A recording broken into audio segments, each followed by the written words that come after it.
Yo guys, DDP here, and today I'm going to bring you a Windwalker monk guide. I'm going to be going over the rotation, the talents, the glyphs that I use, stat priority, and the macros that I think benefit me. So first we'll go into the talents. Tier 1 is just all about mobility. Personally I use Tiger's Lust because it gives me a 70% increased speed for 6 seconds. It also gets me out of roots, snares, anything that's going to be slowing me. You can also use probably Clarity for an extra roll, maybe Momentum if you're needing to have like movement speed all the time. But personally, I just think Tiger's Last better because it's on use and it gives the best speed increase. Next tier is pretty much you want to pick Chi Wave or Chi Burst depending on if it's single or AoE. Single, Chi Wave, Chi Burst will pretty much just be on AoE targets, like at least 4 plus, I'd say. Zen Sphere we don't really use because it's not really that good for us. It's pretty much a Brewmaster only thing. But yeah, that's about it. Next tier, Power Strikes. Don't use it. It's rubbish. It's always been rubbish. Ascension is okay, but it's still not as good as Chi Brew. Chi Brew will increase your burst by a ridiculous amount because you can get from 4 to 8 stacks off at the very start, meaning you can Tiger's Eye Brew quicker with Serenity up. You can, I guess, pick Ascension if you're lazy and don't want to put Chi Brew on your bar and manage it a bit better, but I guess it's always there if you want it. Next tier is pretty much always stuns, and Ring of Peace obviously. Ring of Peace pretty much if you just want to keep a target silenced constantly. Charging Ox Wave if a ad needs to be stunned at ranged, and then obviously just pick Leg Sweep if you want to stun everything around you for 5 seconds, 5-yard range. Personally, I think it's the best one since it gives the best stun and it stuns everything around you. Next tier is to do with more survivability. I personally picked Diffuse Magic due to the fact that it's better on most fights and it's a 90% reduction, meaning it's almost like a Cloak of Shadows for 6 seconds. You can use Dampen Harm, I guess, on stuff that's going to be hitting you hard, like, say, physical damage, but there's not a lot of physical damage stuff that's going to be hitting you that hard. That most of it's like magical damage stuff. And you can obviously just pick Healing Elixirs if, I don't know, you don't want to put an extra thing on your bar again, so it just passively does it for you. Next tier is to do with DPS. Chi Torpedo, you can pretty much forget about using that because it's going to reduce the mobility you're going to be using, because if you're using this to damage, or maybe you're just looking at it to look cool, then I guess go for it, but it's not going to be giving you the best DPS increase. Zuen's pretty much just for single target / cleave, like 3 targets. So yeah, you pretty much want to use Zuen on single target as it gives the best single target DPS increase. Rushing Jade Wind as always, best on 3 targets plus where there's going to be a lot of AoE going on. And then the final tier, the new tier, well, as well, Draenor. Hurricane Strikes is pretty much so far, it's pretty much a PvP only talent. I haven't used it on a single fight, and there's not many fights that I think you can use it on in the current tier, Highmaul or Blackrock. The only time I think you'd be able to use this is where ads are up for 2 to 3 seconds and they're going to die within you Hurricane striking, and then they're again up when, so say like they spawn, you use Hurricane Strikes, they die within 2 to 3 seconds, and then they come up again, say 45, 50 seconds later, and you have your Hurricane Strikes up. That's the only time where it's going to be that effective. But most of the fights are like adds up for at least 5 to 10 seconds, so you'd want to be using Chi Explosion. Chi Explosion, you want to be using this on fights where there's going to be a ton of AoE going on, but it's also ads are going to be up enough for you to use enough Chi Explosions. So you always want to be using 4 for AoE as it spreads the dot, and it also gives you a cleave on it. 3 would be if there's no ads up and you just want to be doing a bit of single target. 3 is the optimal as it gives you extra Tiger's Eye Brew. And obviously then just 2 when you can't. 1 pretty much is never used. If you're on single, it's always 2 to 3, and then AoE is obviously 4. And then finally Serenity, the single target pretty much only talent. You're only going to be using this on fights where there's going to be like just mainly single target, so like the Butcher. it's a single target only fight, so you're going to be wanting to use Serenity, as it's pretty much just blackout kick spamming when you're going to be using Serenity. Next I go into my glyphs. First glyph, Touch of Karma. This is pretty much just, you can use it from ranged. You want to be using this on fights probably where you could potentially die, but you're not going to be next to anything that you can karma. So if something comes in where it's going to kill you, but you're not next to anything that you can karma, obviously you're going to die, so you're going to be wanting to use this so you can have ranged karma. Next is to do with your Fist of Fury. I'd recommend this highly, as a lot of our damage now comes from Fist of Fury compared to back in Worlds of Draenor, Mist of Pandaria, where a lot of your damage was just blackout kicks and it was a minor DPS to get off your Fist of Fury. So yeah, you want to be using this. If you don't need stuns, then yeah, as well go for it. But as I say, it's a huge DPS increase. If your tank moves the boss and you're Fist of Furying, obviously you're going to have to move with him because you're not going to be hitting anything, and you could potentially lost out, I don't know, half of your Fist of Fury, and you've just pretty much just wasted chi. As you can see, I've obviously got this one empty. This is because I usually have Touch of Death on it, depending on the fight. Now, on fights where there's going to be a lot of ads, say like there'll be like 1 or 2 ads spawning every so often where you can Touch of Death. You're going to be one of using that, as you can Touch of Death a lot more targets with it unglyphed. But on fights where it's pure single target, again, I'm going to be referring to the Butcher, where you're going to only be able to use this once. You can also use Zen Meditation or maybe Rapid Rolling glyphs. There's not really a lot of glyphs that you can use as a Windwalker mug that's going to benefit you DPS wise. They mainly just be mobility. You could even go Victory Roll on fights where you're going to be Touch of Death in a lot of stuff, so you can roll about a lot more. Next I go on to the stat priority. It's pretty simple. It's just multi-strike, crit, haste, mastery, versatility. Pretty much as it's always been, except from they've added multi-strike and versatility into the mix now. Multi-strike's pretty godlike, so a lot of classes are rolling with it at the moment. And then obviously versatility, for PvE at least, is the worst stat by far. So next I go on to the rotation. This should be purely single target with Zuen and Serenity. A lot of people get this mixed up how to do it. Like, some people do it with like, they will use a Serenity at the very start and just have no Tiger's Eye Brew pumped up, or they'll just be waiting like 30 seconds to get a whole stack of Tiger's Eye Brew, and then they waste 30 seconds of their burst, and obviously their trinket prots are gone, and it's just screwed them over. Because a lot of our stuff comes up from our mastery, like our burst at least, RNG wise. Like, if we don't get stacks, then we can't burst as hard.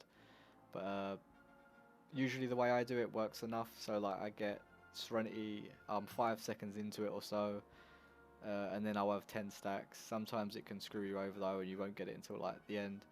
But note also, at the end of your Serenity, you always want to be using your Fist of Fury.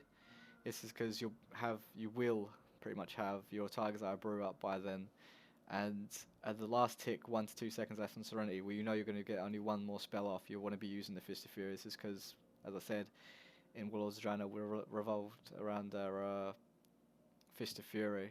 Back in last expansion, it was quite bad to energy cap, as you're going to be energy capping for at least 3 seconds or so when you're Fist of Fury, but when it's that much of a damage increase for Fist of Fury, it's not really that much of a bother. So yeah, I'll go into it now. Also, I know a lot of things that other people don't do whilst they start. You always want to expel harm just for the extra 2 chi you get at the very start.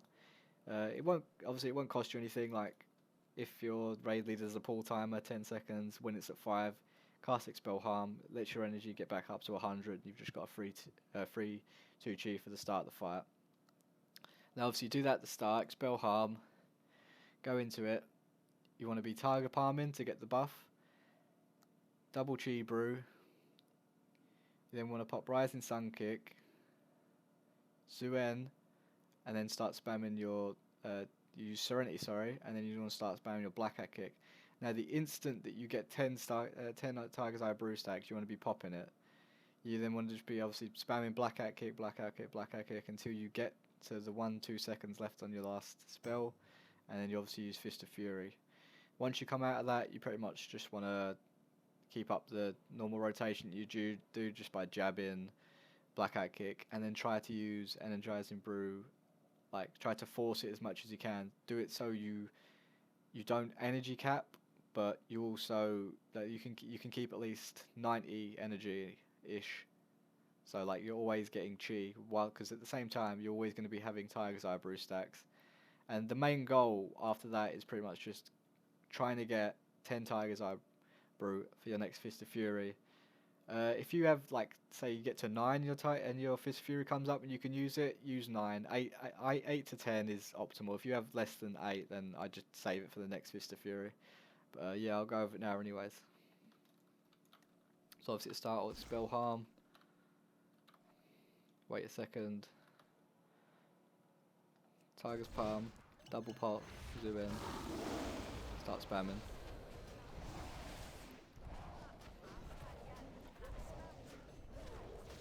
Get my 11 stacks.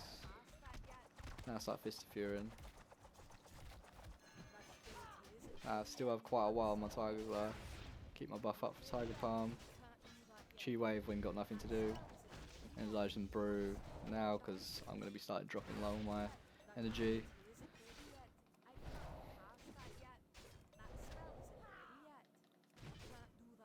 And then that's pretty much it from there.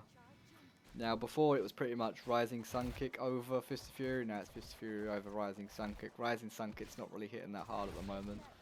It's not really that much harder than a Blackout Kick, so it's not like a huge loss if you prioritise a Fist of Fury over it. Another thing I didn't know is when you have 2 Blackout Kicks in a row, obviously you get the dot from behind the target.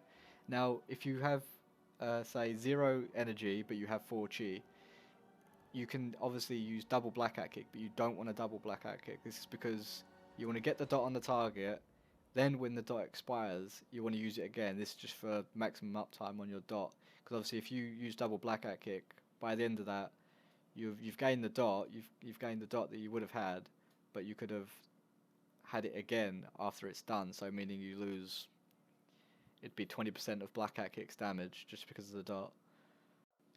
For AoE purposes, I can't really do it here, but I'll tell you what to be doing anyway, as there's only 2 targets here. Obviously, as I said, for AoE heavy fights, you want to be going Rushing Jade Wind and Chi Explosion. Mainly, when ads are up, say, you always want to be having at least 4 to 5 Chi ready for the ads. This is because you want to be Chi Explosion as soon as possible. Now, if you go into the ads come out, and you have 0 chi to use, but you may have energy, I don't know, 70 energy, you can obviously use 2 jabs and get a Chi Explosion off. However, you could have Chi Explosioned, and then you could have double jabbed and then got another Chi Explosion.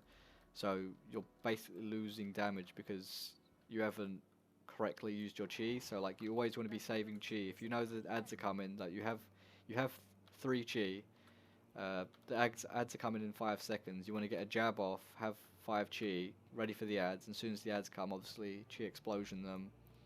Another thing people don't really do is use their Storm, Earth and Fire correctly. A lot of people just don't use it, I guess because it's just laziness. They changed it as well now, so it's not on a global cooldown, doesn't cost energy, so it's a bit more, I guess, harder to use, and you can do a lot more with it because it hasn't got a global cooldown. Now I'll go on to it later about my glyphs that I use for it, but you always want to be Storm, Earth and Fire on AoE / cleave, always, just because it gives you a huge DPS increase. Like, if I just scroll over it here, I'm not going to read it, but if you just read the tooltip, 45 increased damage when you have 3, so just do the math, it does more damage overall when you have 3 targets. 2 of your Storm, Earth and Fire on, meaning you have 3 of yourself. So you always want to be using Storm, Earth and Fire on 3 targets plus, so obviously 2 on the off targets and 1 on the main target, and obviously if there's like 10-20 targets, you just want to be putting it on stuff that you think will last the longest, meaning you can gain the most damage out of it. And as I say, always use Chi Explosion on 4, never on 3. If you're using it on 3, then obviously it's only going to hit 1 target. If you use it on 4, then it's going to be hitting more. And then it's just pretty much just keep rushing Jade Wind up as much as possible when you're AoEing. Then of course your last would just be Chi Burst. Use that on cooldown to when you've got nothing really else to do, like no chi explosions to happen, or you can't jab or anything. You just want a chi burst, so you make sure you get it through the ads. So now, yeah, I'll go on to my macros that I use. These are just mainly the ones that I use for monk. Storm, Earth and Fire macros. This is what I was saying that I'd go on to about helping you manage your Storm, Earth and Fire. This macro just basically a mouse over macro, so I've got mine bound to my C button, my Storm, Earth and Fire, this macro. So I could be going at this target and say an ad pops up. All I have to do is mouse wheel C, and then I could say it gets killed or whatever. Just mouse over, do it again, and I don't lose any DPS because I can just do that. I don't have to like tab target, C, tab back, so I'm not losing any damage whatsoever. So yeah, I definitely recommend this macro. Another one I have is to just basically get rid of it. As you see, it's a buff, and obviously you'd have to right click it off otherwise. I just have a macro to remove it. Just got it bound to Alt C.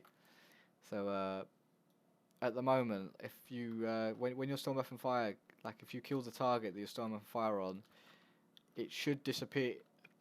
But lately, I don't know if it's bugged or not, but it stays on that target that's already died, so it'll just be standing around for 1 to 2 seconds, and then it will fade, meaning you're losing damage on your main target that you're hitting. So I just have a macro to do that. Or maybe your raid leader calls out, okay, we need to switch this had heavy now, no cleaving, so you just take it off and then just main target hit it. Now the last one that you should probably note down is the Touch of Death macro. I wouldn't use this if you're either inexperienced or maybe you're going into a new fight where you're going to be using a lot of cooldowns, as this does take one of your cooldowns off. Currently, Touch of Death does damage equal to your maximum HP, so my Touch of Death is going to be doing 231.5k. And if it scales off your max health, the more health you have, the more damage it's going to do. So if I pop my Fort Brew, which also gives me health, I now have a 277 karma, so it's going to be doing 46k more damage. As I said, it's going to give you more damage, but obviously less survivability for when you need it, as you've just popped one of your defensive cooldowns. However, we have quite a numerous amount of defensive cooldowns already with Zen Meditation, if you pick Diffuse Magic / Dampening Harm, Karma, and then obviously if you need to move out of stuff, we just have a ridiculous amount of mobility with Flying Serpent Kick, Tiger's Lust if you pick it, Roll, and then Transcendence if you know how to use it correctly. So you can use that macro as I said, but if you really need that extra cooldown, then obviously just don't use it. But yeah, anyway, that's going to be about it for this guide. I'll have more guides coming in the future. The next one will probably be my Feral Druid guide, just because I've got that to 100 first. So yeah, stay tuned for that. And if you've enjoyed this guide, give it a thumbs up, subscribe for more guides, and I'll see you in the next one. Peace, guys.